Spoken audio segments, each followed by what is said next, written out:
Mishra sir mining class YouTube channel में आपका स्वागत है फ्रेंड्स।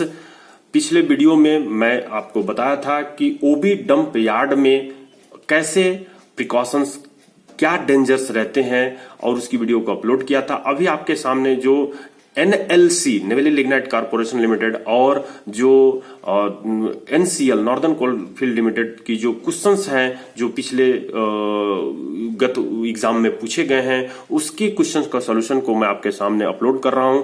41 नंबर तक की क्वेश्चन को मैं जो कलेक्ट किया था उसको अपलोड कर चुका हूं। आपके सामने 42 नंबर दिखाई दे रही होगी। तो आप मेरे को उम्मीद है कि आप लोग जो है मिश्रा सर माइनिंग क्लास की वीडियो को पूरा देखते हैं और पूरा देख करके जो डाउट होती है वो कमेंट बॉक्स में आप कमेंट डालते हैं। तो चलिए मैं आपके सामने क्वेश्चन 42 पढ़ता हूं। कर्सर के साथ अपनी नजर को मूव करने का प्रयास कीजिए।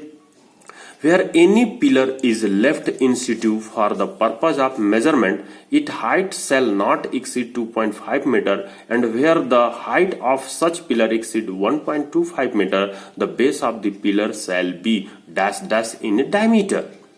मतलब समझते हैं फ्रेंड्स, जहां पर कोई पिलर छोड़ी जाती है मेजरमेंट के पर्पस के लिए तो उसकी हाइट 2.5 मीटर से अधिक नहीं होनी चाहिए, और जहां इसकी हाइट 1.25 मीटर से अधिक हो जाती है तो उसकी बेस, पिलर की बेस कितना से होना चाहिए, उसकी डायमीटर, पिलर की बेस की डायमीटर कितना होनी चाहिए, ये प्रश्न पूछ रहा है friends.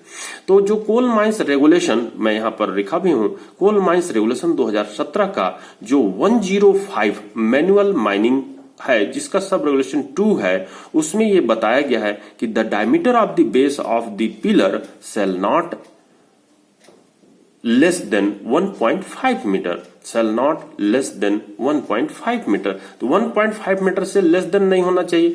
Option A less than है तो ये तो नहीं होगी। ऑप्शन बी वो भी लेस देन है, ये भी नहीं होगी। ऑप्शन सी ये ग्रेटर लेस देन 2 मीटर तो ये हो सकती है। Option D 2.5 metre less than तो ये भी हो सकती है। None of the option. लेकिन यहां पर आपको सी और डी में चूज करनी है फ्रेंड्स। जो आप रेगुलेशन में पढ़े हो उसके नियर अबाउट जो आंसर है, जो ऑप्शन है सी दिखाई दे रही है, आंसर सी को आप टिक लगा के आगे बढ़ सकते हो फ्रेंड्स। नेक्स्ट प्रश्न में आते हैं। यहां पर जो आपके 43 क्वेश्चन दिखाई दे रही है, who shall submit to CI and RI यानी कि chief inspector and regional inspector a statement showing the name and designation of every person authorised to act of behalf of the owner in respect of management, control, supervision और direction of the mine. तो who shall submit to CI and RI, कौन submit करता है chief inspector और regional inspector के पास, क्या चीज के लिए, कि statement showing the name and designation of every person authorised to act on behalf of the owner in respect of management, control, supervision, direction.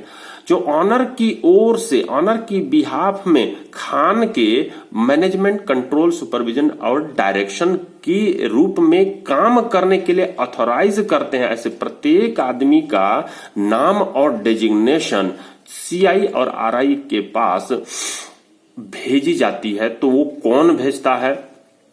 तो यहां पर ऑप्शन ए द ऑनर कहता है, option B the owner agent manager कहता है, option C owner agent कहता है, option D none of these कहलाता है, और ई जो है द एजेंट कहलाता है।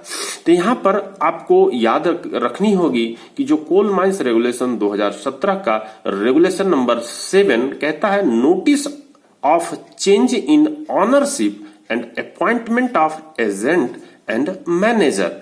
तो इसके सब रेगुलेशन 3 में इस चीज की चर्चा की गई है कि इसकी जो नोटिस है CI और RI के पास कौन भेजते हैं, तो ऑनर, एजेंट या मैनेजर ये जो है भेजते हैं, जो कि ऑप्शन बी को आप टिक लगाते हैं और आगे की ओर बढ़ते हैं फ्रेंड्स। तो ये हो गई क्वेश्चन 43 जिसके संबंध में आपको रेगुलेशन 7 पर ध्यान देनी है, रेगुलेशन 7 का सब रेगुलेशन 3 पर। अब देखिए क्वेश्चन 44 क्या कहता है। द मेडिकल प्रैक्टिशनर यानी doctor in charge of the first aid room shall be whole time employed at the mine if number of persons ordinary employed in the mine। तो यहाँ पर कहता है कि मेडिकल प्रैक्टिशनर जो कि फर्स्ट एड रूम के इंचार्ज होंगे वो होल टाइम के लिए एम्प्लॉयड होंगे माइन में। कब?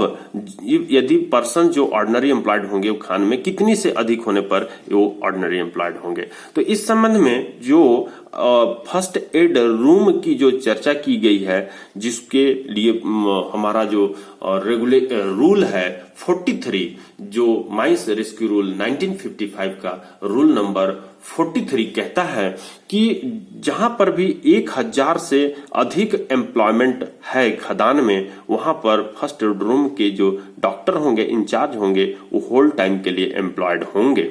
तो यहाँ पर जो इसके कीवर्ड्स हैं, चाहे ओपन कास्ट माइंस हो या अंडरग्राउंड माइंस हो, हमको बनानी ही पड़ती है फर्स्ट एड रूम। जिस संबंध में कुछ की पॉइंट्स मैं आपको यहाँ पे रिपीट कर दे रहा हूं कि उसकी फ्लोर एरिया जो होगी वो 10 मीटर स्क्वायर से कम नहीं होगी। वो फर्स्ट एड देने के केवल काम में आएगी। उसमें डॉक्टर के लिए जो है असिस्टेंट के लिए ड्रेसर, कंपाउंडर, नर्स रखे जाएंगे और इनकी संख्या अगर चीफ इंस्पेक्टर चाहते हैं तो और बढ़ाने के लिए कह सकते हैं। और ये जो है एलोपैथी सिस्टम से मेडिसिन करते हो ऐसे नर्स, ड्रेसर, कंपाउंडर रखे जाएंगे। तो इसके संबंध में एक कहता है कि पिछले कैलेंडर ईयर में जहां पर 150 से अधिक पर्सन एम्प्लॉयड है, वहां पर ऑर्डिनरी एम्प्लॉयड है, वहां पर जो है सरफेस पर फर्स्ट एड रूम स्थापित किया जाएगा।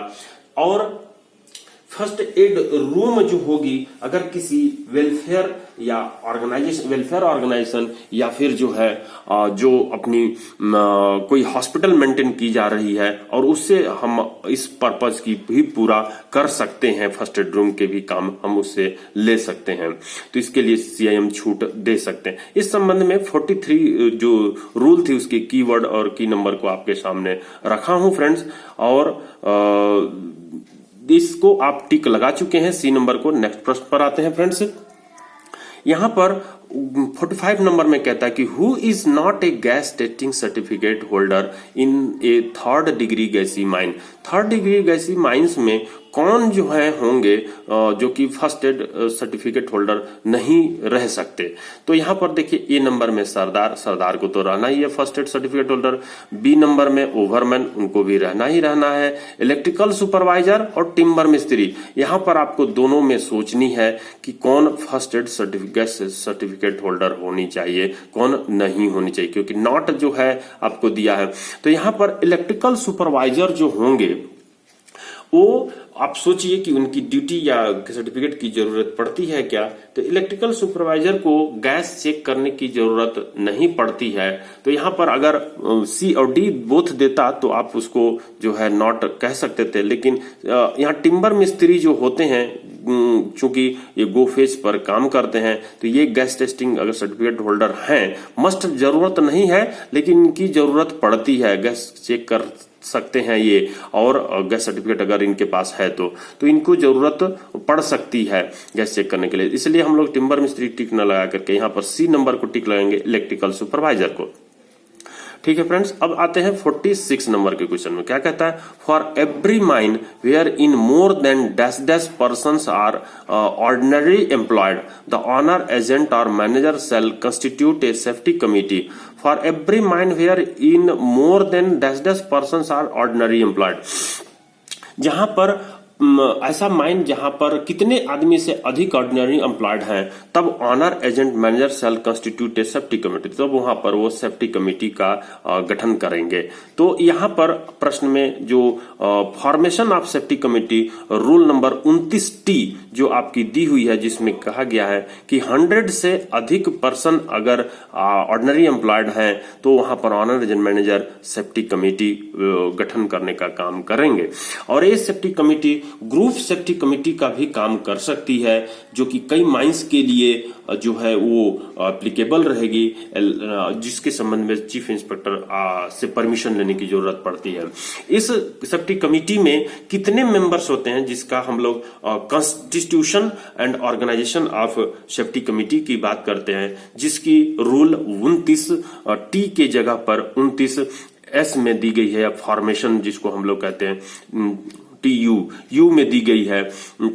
तो यहाँ पर फॉर्मेशन की जब बात करते हैं, कॉन्स्टिट्यूशन की बात करते हैं, ऑर्गेनाइजेशन की बात करते हैं, तो इसका एक हेड होते हैं चेयरमैन जो मैनेजर का काम करते हैं, दूसरी जो होते हैं वो सेफ्टी ऑफिसर होते हैं जो कि सेक्रेटरी का काम करते हैं, और तीसरी जो होते हैं वर्कमैन इंस्पेक्टर होते हैं, और 5 जो है आपके ट्रेड यूनियन के मेंबर्स होते हैं जिनके सलाह से उनको मेंबराइज किया जाता है, और साथ में 5 जो है मैनेजर द्वारा ऑथराइज्ड कॉम्पिटेंट पर्संस या वर्कर्स होते हैं। तो इस तरह से टोटल नंबर आपसे पूछ सकती है कि total number of members found in safety committee, जो कि आपको 13 मिनिमम आपको बतानी होगी।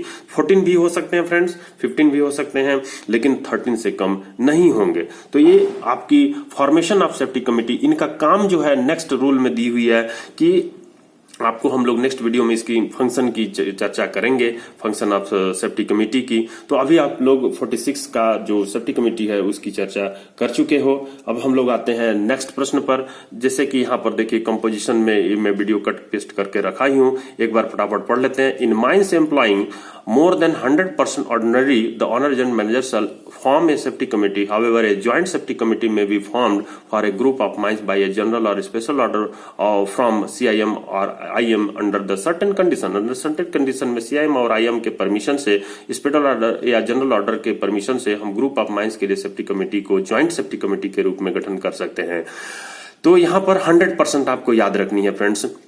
सेफ्टी कमेटी का जो कंपोजिशन होता है, जिसके संबंध में 29 यू में जो दी गई है, जिसमें मैनेजर चेयरमैन होते हैं, 5 पर्सन जो कॉम्पिटेंट्स होते हैं, 5 ऑफिशियल या कॉम्पिटेंट पर्सन होते हैं, चेयरमैन द्वारा नॉमिनेटेड होते हैं, 5 workman maintain by the 5 workman जो nominated by the trade union by the workers representative if such trade union are not there. तो वर्कर के जो रिप्रेजेंटेटिव होते हैं उनके द्वारा नॉमिनेट किए जाते हैं, या फिर जो है ट्रेड यूनियन जो लार्जेस्ट ट्रेड यूनियन होता है उसके मेंबर्स होते हैं। तो यहां पर बात हो गई कि 5 पर्सन, ये एक चेयरमैन, वर्कमैन इंस्पेक्टर जो हो गई 5 5 10 11 एक 12 हो गई, सेफ्टी ऑफिसर जो सेक्रेटरी का काम करते हैं 13 हो गई।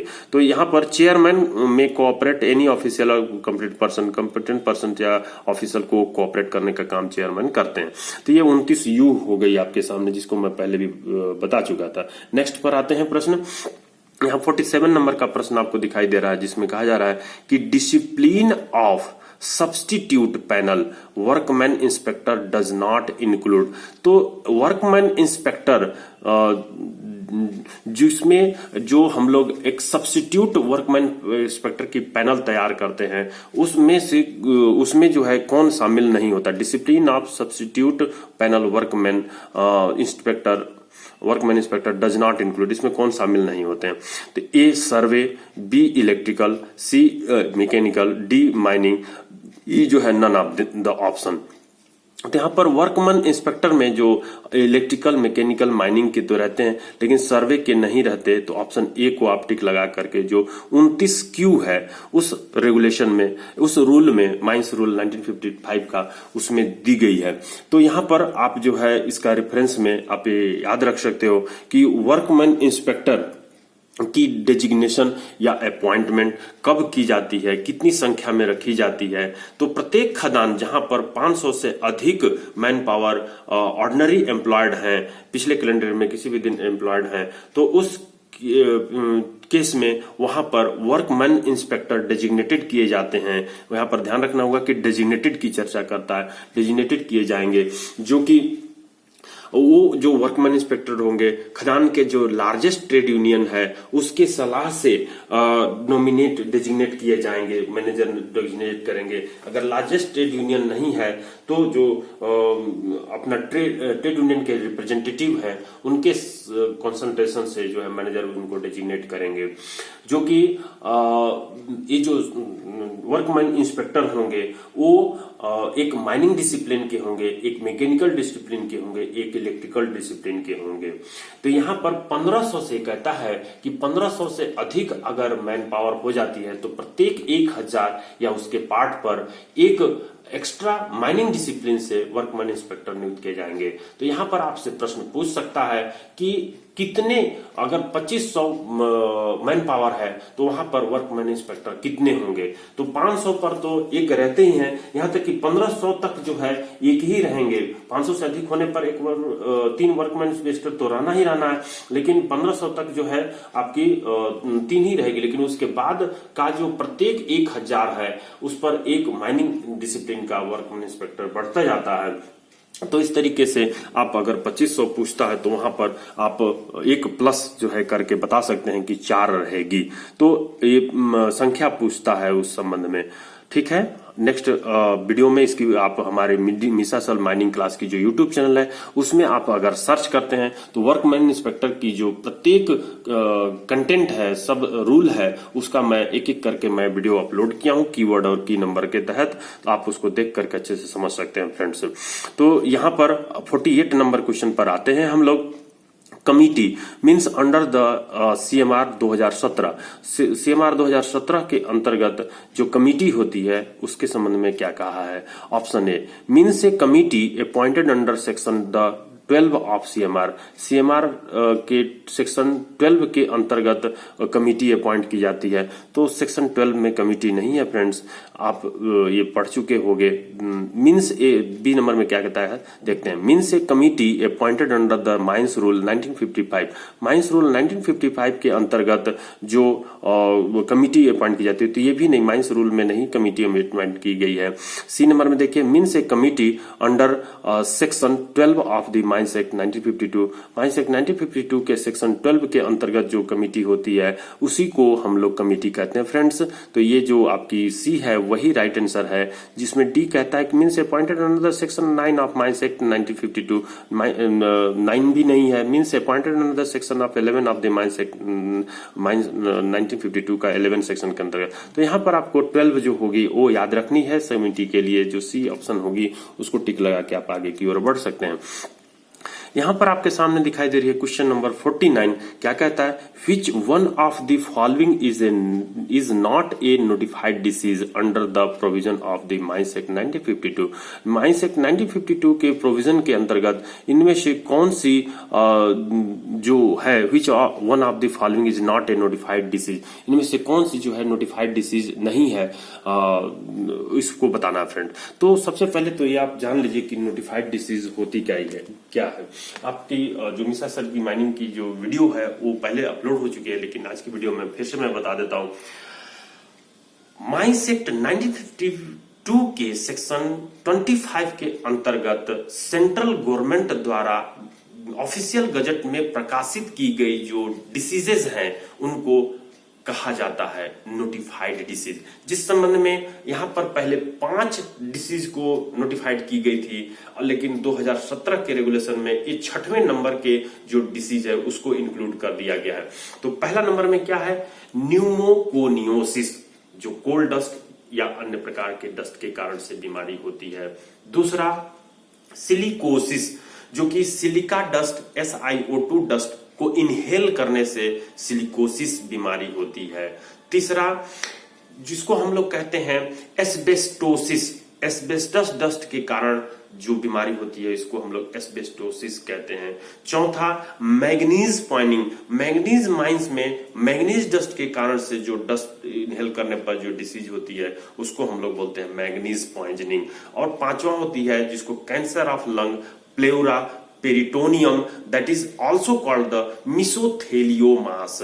तो ये 5 प्रकार की डिसीजेस को नोटिफाइड किया गया था, लेकिन ये 6वां नंबर जो है आ गई है 2017 में, जिसको नॉइस इंड्यूस्ड हियरिंग लॉस कहते हैं। शोर के कारण जो सुनने की शक्ति है उसका ह्रास हो जाना, ये सम्मिलित की गई है नोटिफाइड डिसीज में। तो यही 6 डिसीजेस को नोटिफाइड की गई है। और बहुत सारे डिसीजेस हैं जिसका रिकमेंडेशन दी गई है।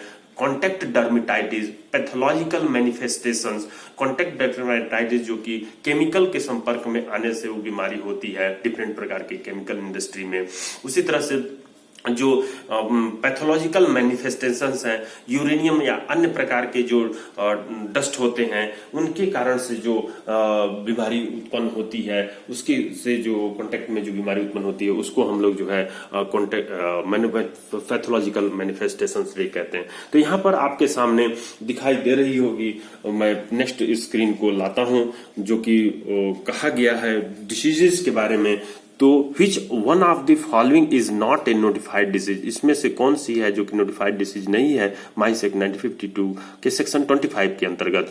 तो न्यूमोकोनियासिस अभी मैं बताया है, सिलिकोसिस है, एस्बेस्टोसिस है, नॉइस इंड्यूस्ड हियरिंग लॉस है, ब्लड शुगर नहीं है। ई नंबर को टिक लगा के आप आगे की ओर बढ़ सकते हैं फ्रेंड्स।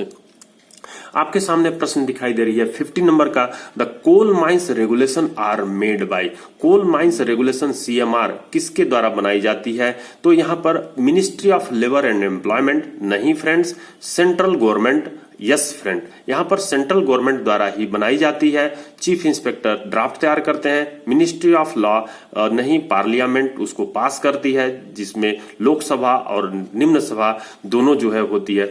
मैं जो है यहाँ पर बता देना चाहता हूं फ्रेंड्स कि जो है आपकी जो लॉ है, जो कोई कानून है कैसे बनती है, उसको मैं शॉर्ट में बता देना चाह रहा हूं कि कोई भी कानून जो है किसके तहत बनती है, जो हमारा भारत देश का कानून कहलाता है, जिसमें जो है ये कहा जाता है कि DGMS ड्राफ्ट करती है। तो ये DGMS हो गई। फिर यहाँ से कमिटी के पास जाता है, जो कि कमिटी कौन सी कमिटी, जो माइस एक्ट 1952 का सेक्शन 12 की कमिटी होती है, वहां से पास होकर के लोकसभा में जाता है, जिसको आप कहते हो लोकसभा, और यहाँ से सभापति का जो है साइन होने के बाद राज्यसभा में जाता है, और राज्यसभा में जाने के बाद फिर जो है आखिरी में राष्ट्रपति के पास जाता है, और वहां जब सील साइन लग जाती है तब जो है वो देश का कानून बन जाता है। तो इस तरीके से जो कोल माइंस रेगुलेशन है उसको हम लोग भारत सरकार जो है तैयार करती है, जिसमें पारित होती है लोकसभा और राज्यसभा में। तो ये आप टिक लगा सकते हो, कौन सा, जो कि B नंबर कहा गया है, जिसके संबंध में कट पेस्ट करके मैं भी रखा हूं, जिसको आप पढ़ के ये जो है देख सकते हो, जो रेगुलेशन के फर्स्ट पेज में ही है। तो पढ़ लेते हैं फ्रेंड्स क्या कहता है यहाँ पर। देखिए, माइंस एक्ट 1952 के सेक्शन 57 द्वारा दिए गए पावर का प्रयोग करते हुए और सेक्शन 12 के अधीन गठित कमेटी की सिफारिशों के आधार पर नए रेगुलेशन बनाने के उद्देश्य से केंद्र सरकार ने एक ड्राफ्ट 20 अक्टूबर 2011 को गजट में नोटिफाइड किया गया था, जिसमें 3 महीने के अंदर उन व्यक्तियों से जिनसे प्रभावित होने की संभावना थी आपत्ति और सुझाव मांगे गए थे। प्राप्त आपत्ति और सुझावों पर विचार करने के बाद केंद्र सरकार ने 27 नवंबर 2017 को कोल माइंस रेगुलेशन 1957 के बदले में कोल माइंस रेगुलेशन 2017 जारी किया गया है, जो रेगुलेशन उसी तारीख से लागू हो गए हैं। तो सेक्शन 57 ऑफ माइंस एक्ट 1952 ये भी आपको याद रखनी है फ्रेंड्स। तो इस तरीके से आपने ये देखा कि coal mines regulation central government तैयार करती है, लेकिन पारित होती है लोकसभा राज्यसभा दोनों से, राष्ट्रपति से सील साइन लगने के बाद एक देश का कानून बन जाती है। अब आप यहाँ पर friends Mishra sir mining class के यूट्यूब चैनल को लाइक कर लिए होंगे, सब्सक्राइब कर लिए होंगे, पूरी वीडियो देखिए, अपने दोस्तों को भी पूरी वीडियो देखने के लिए